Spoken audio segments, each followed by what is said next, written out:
Hello guys, and welcome back to a new video. Today I bring you a little update about the legendaries for Holy Paladin. There's been a couple changes to some of them, so we're gonna go over that real quick. So we're gonna start by taking a look at the Infusion of Light legendary, also known as Inflorescence of the Sunwell.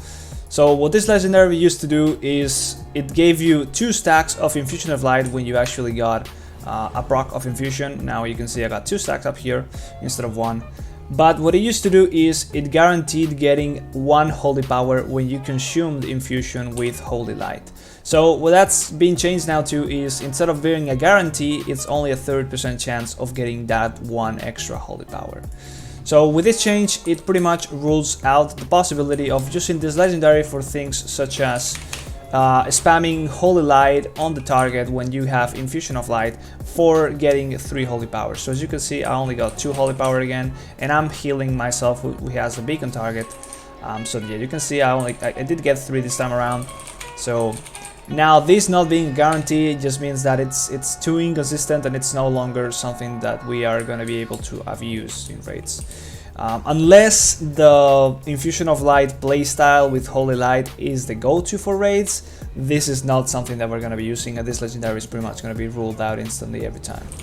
So yeah, it's a nice change, but only if we end up ever being able to just run this build because it looks pretty strong. But yeah, you can see I get 2 holy power most of the time, and the thing is, if you are not guaranteeing to get 3 holy power by healing the beacon target this way, you will always be using Holy Light on people that are not the beacon target, right? Because that's the best HPS thing to do. So if that was the case, we could be basically only having a 30% chance of getting 2 holy power instead of 1, which is just not as appealing as guaranteeing getting 3 holy power by spamming the beacon target with holy lights when you have Infusion. So the downgrade is pretty big.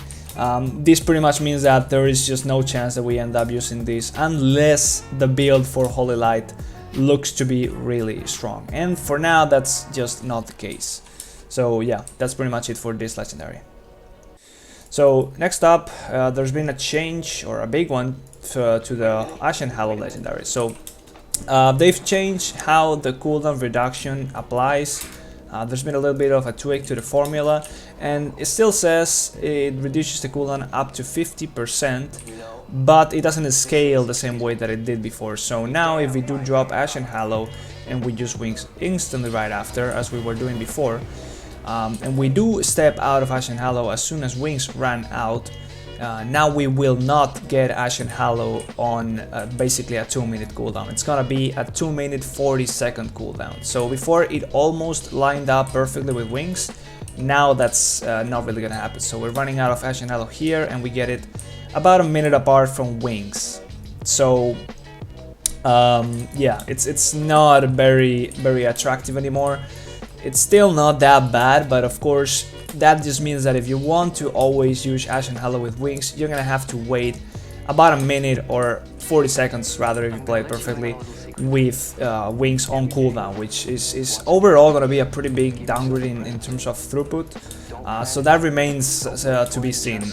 In my opinion, unless there is a very clear benefit to dropping Ashen Hallow in certain dungeons, or like just having a very consistent use of it, you can get a lot of both healing benefit and damage benefit.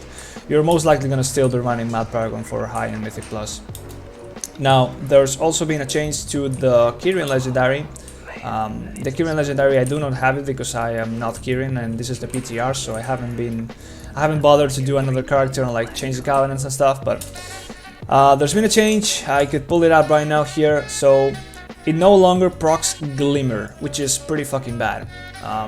And also the additional Holy Shocks are no longer being auto-casted on the target, but instead they are being casted on yourself, which it pretty much guarantees that it's gonna overheal by quite a big amount, because yourself, the Paladin, you're most likely gonna be running Leech if you can, and yeah, you're of course pretty tanky as well, so you are definitely gonna be overhealing quite more than if you were using it on the tank, for example. And it also rules out the possibility of using those auto-casted Holy Shocks on the target for the sake of just damage, for example. So yeah, That is a pretty big nerf, and as the questionably epic article says, it pretty much goes down quite a bit, and it's now like it's now looking like it's gonna be below shock barrier in strength. So I'll be linking this article down in the description, just like the previous times. But yeah, those are the changes to the Holy Paladin legendary so far.